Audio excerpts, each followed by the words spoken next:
Kia has been cranking out cars for over 20 years now.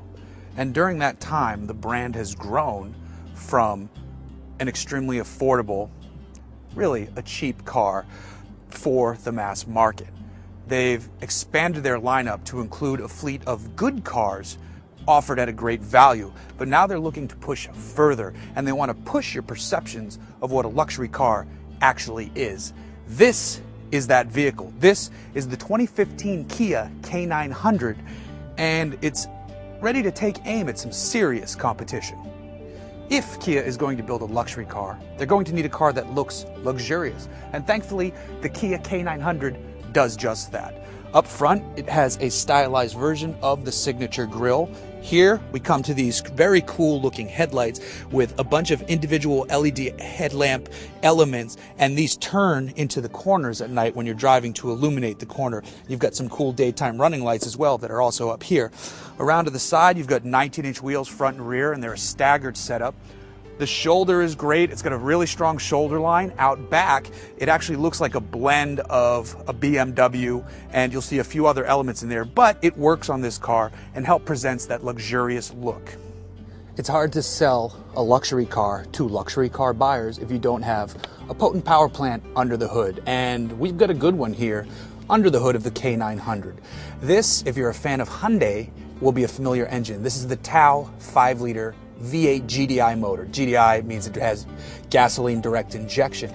This one pushes out 429 horsepower. It sends it through an 8-speed automatic gearbox and on out to the rear wheels. This is a proper luxury sedan setup, and it shows that Kia is paying attention to how a luxury sedan should be built. The real question though is, what's it like on the inside? So you can't be just an engine and rear-wheel drive and some good looks on the outside. To really get luxury car buyers, you're also going to have a car that's luxurious on the inside. And Kia has tried really hard in this regard. They searched for a long time to get the right Nappa leather, and these seats are incredibly comfortable.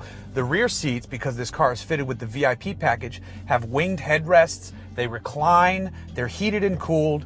There's a whole lot going on back there that lend the true luxury that you would want to find in a car at this price point. From up here in the front though, there are other things to like. All the touch points feel great. The leather and wood on the steering wheel looks fantastic. The soft touch over here on the door sills and right here in front of the passenger, and the way this dash is laid out really give this a luxury car feel. And that's really important, because to get the buyers that might be looking at a BMW or a Mercedes or an Audi or a Lexus are going to want that. And when they get in this car, they're going to get it. But they're going to get more than that, because they're getting a level of technology that might not be readily available at this price point for the big boys.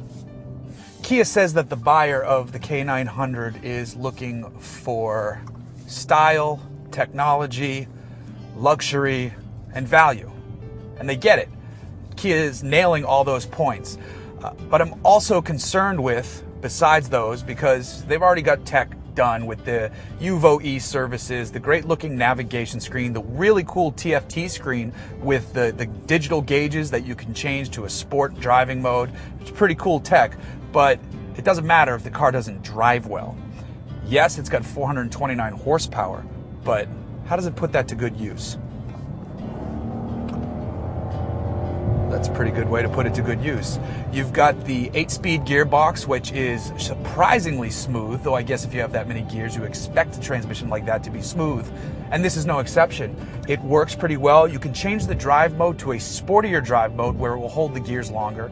And it's pretty nice. It's nothing crazy. It feels like the throttle mapping is also slightly altered, so it's a little bit more responsive, but this is not a sports car, and Kia isn't trying to claim that it's a luxury sports car. They've really centered on the luxury and the tech to produce a driving experience that they're trying to use to rival that of the rivals, the Germans and the Japanese. And they've done a really good job. The only area in terms of the driving experience where I feel it falls a little flat is in the steering feel. because there's none of it.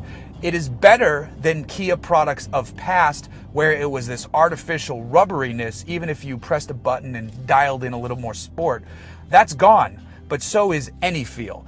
You can hustle this car a little bit, but you're gonna have to get used to it first. It's fun that it has rear-wheel drive. It's a lot of fun that it has rear-wheel drive and all that power, but when you're in a corner, you don't really know what the front wheels are doing. So if they could dial back in a little bit of feel, that would go a long way. But here we are, the car is not trying to be sporty, it's trying to be luxurious, and it does that rather well.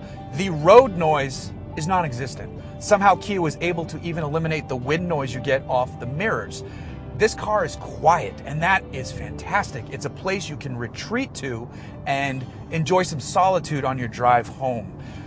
It's comfortable. The suspension is fantastic. It didn't use the air system that the Equus, its Korean kissing cousin, used. Instead, it's got a multi-link suspension up front and in the back. It's got 4-piston front brakes. It's got 19-inch staggered wheels and tires. So it's got a really excellent ride, and that's something that a luxury buyer is most certainly going to check off the list.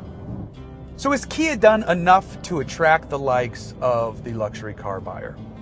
It's a tough call, because some of them are motivated simply by the brand, but there's a reason for that. It's an aspirational goal to work hard in life, earn a good living, and then reward yourself with a nice car.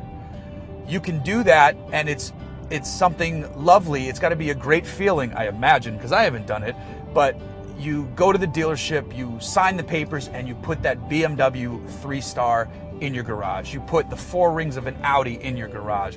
You put even, say, an Acura or something premium to luxury like an Infiniti as well in your garage. You've worked hard, you've earned that car.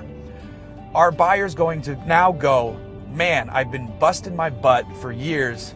Here we go. It's time to make the purchase that makes me happy, and it's a Kia.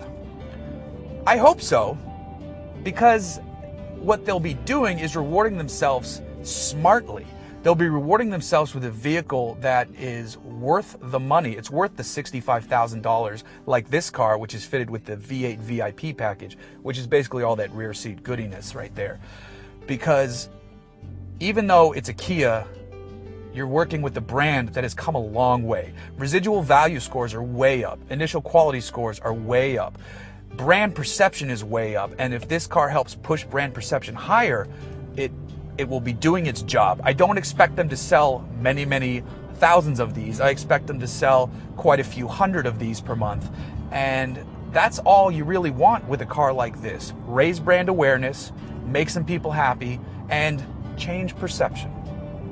So what we have here is a $65,000 proposition that you've taken a chance and changed your perception of luxury. Let's remove the badges for a minute and let's look at the stats of the car. 430 horsepower, 429 to be exact, rear wheel drive, Napa leather, tons of options, exceedingly quiet on the road. This is a comfortable cruiser that does battle with extremely expensive offerings from Japan and Germany. Your perception has to have changed of what a luxury car can be to accept that this is worth that price.